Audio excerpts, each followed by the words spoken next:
आता मोठ्या शहरात जाण्याची गरजच नाही, कारण कोणतंही लोखंडी मेटल कटिंग सोपं झालंय.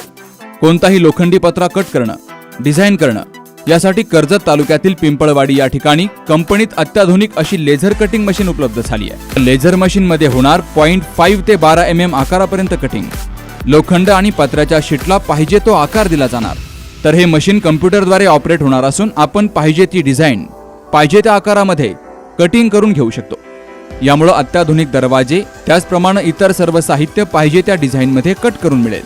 चला तर मग एक वेळ अवश्य भेट द्या प्रेस्टिन पीक टेक्नॉलॉजी या कंपनीला. ठिकाण पिंपळवाडी, तालुका कर्जत, जिल्हा अहमदनगर. संपर्क 78 880 55 536. छत्रपती शिवाजी महाराज की जय. डॉक्टर बाबासाहेब आंबेडकरांचा, महात्मा फुलेंचा, अण्णाभाऊ साठेंचा, सावित्रीबाई फुलेंचा, अहिल्याबाई होळकरांचा, एपीजे अब्दुल कलामांचा, आमदार दादा पवारांचा, सगळ्या बसलेल्यांचा.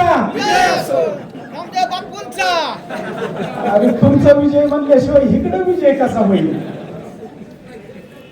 आज खऱ्या अर्थानं महाराष्ट्राच्या पंढरपूर नंतर ज्या नगरीला धाकटी पंढरी म्हणून संबोधलं जातं, अशी संत श्री सद्गुरु गोदड महाराजांची ही पावनभूमी. या भूमीमध्ये आज आमदार रोहितदादा पवार यांचा आपण कर्जत तालुक्यातील सर्व नागरिकांच्या वतीनं सन्मान सोहळा या ठिकाणी आयोजित केलेला आहे.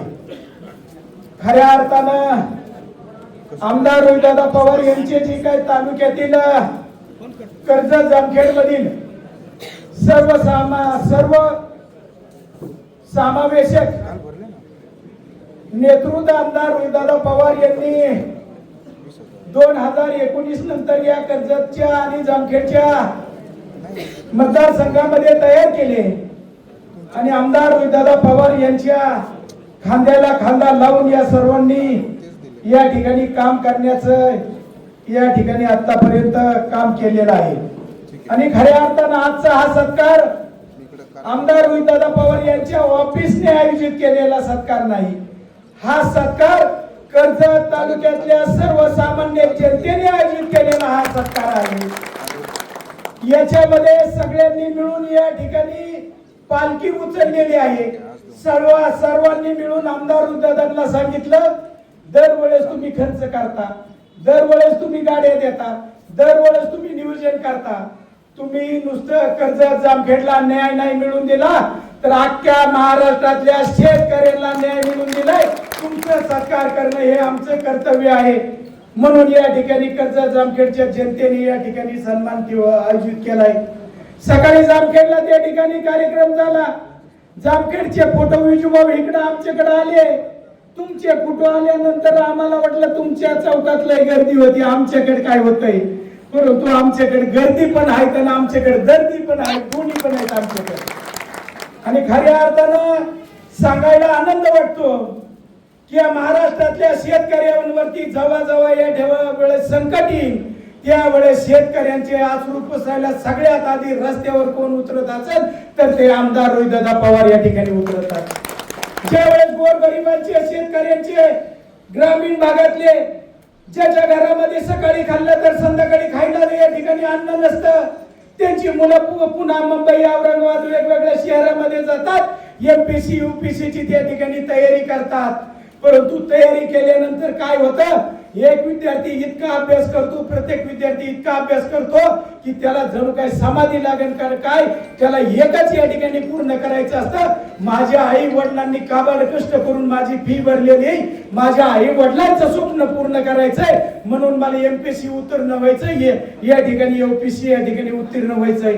परंतु काय होतं, 2-2, 3-3 वर्षे या ठिकाणी अभ्यास केल्यानंतर ऐन टायमाला खऱ्या अर्थानं ज्याच्याकडे पैसा आहे त्याच्या हातामध्ये पेपर पडतो आणि आमच्या गरीबाच्या विद्यार्थ्यावरती अन्याय होतो आणि मोठ्याची पोरं पास होते तर गरीबाची पोरं घरी बसण्याचं काम होतं. याला वाचा कुणी फोडला असेल तर विद्यार्थ्यांचे अश्रू पुसणारा, विद्यार्थ्यांचं रक्षण करणारा महाराष्ट्रातला युवा नेता कोण असेल तर तो आमदार रोहितदादा पवार यांच्या रूपाने या ठिकाणी स्टेजवर बसलेला एक युवक आहे. तुम्हाला आम्हाला सांगायला या ठिकाणी आनंद वाटतो की कर्जत सारख्या, जामखेड सारख्या या मतदारसंघाचं नेतृत्व आमदार रोहितदादा पवार या ठिकाणी करतायत. विजुनाला दोन प्रकारचे नेते असतात. एक प्रकारचे नेते एसी मध्ये बसून ट्विट करतात. काय करतात? एसी मध्ये बसून ट्विट करायचं. आणि दुसऱ्या प्रकारचा नेता कोणता असतो?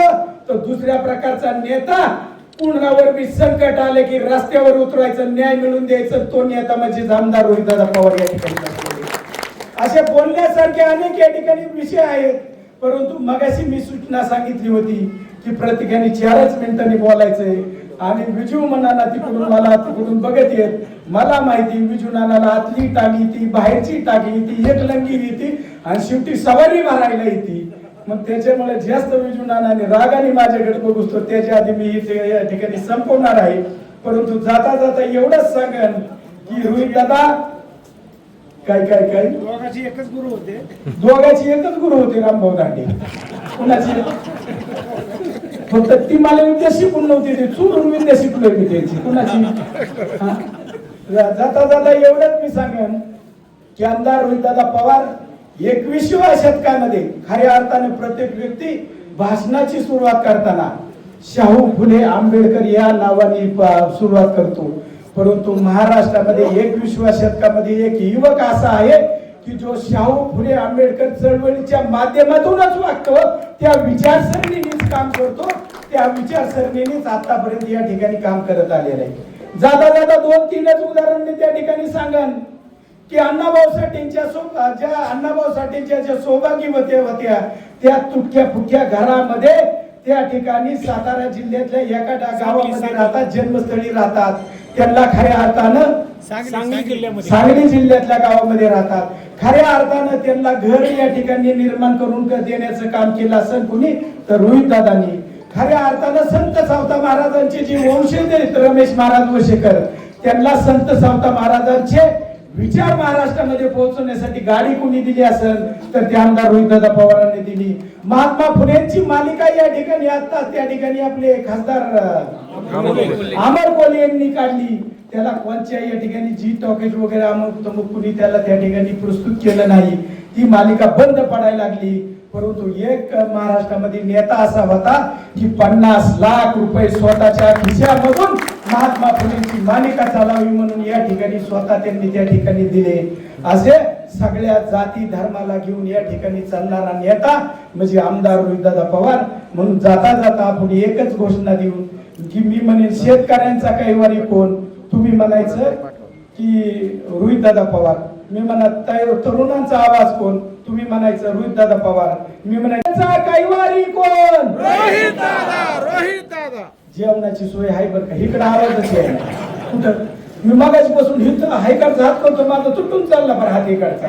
आणि इथे शूटिंग वाल्याचे पुढचं आवाज कैवारी कोण, रोहितदादा. रोहितदादा. शेतकऱ्याचा कैवारी कोण, रोहितदादा. रोहितदादा. तरुणांचा आवाज कोण, रोहितदादा. रोहितदादा. तरुणांचा आवाज कोण. रोहितदादा. रोहितदादा. जय हिंद, जय महाराष्ट्र. रोहितदादा. रोहितदादा. जय हिंद, जय महाराष्ट्र.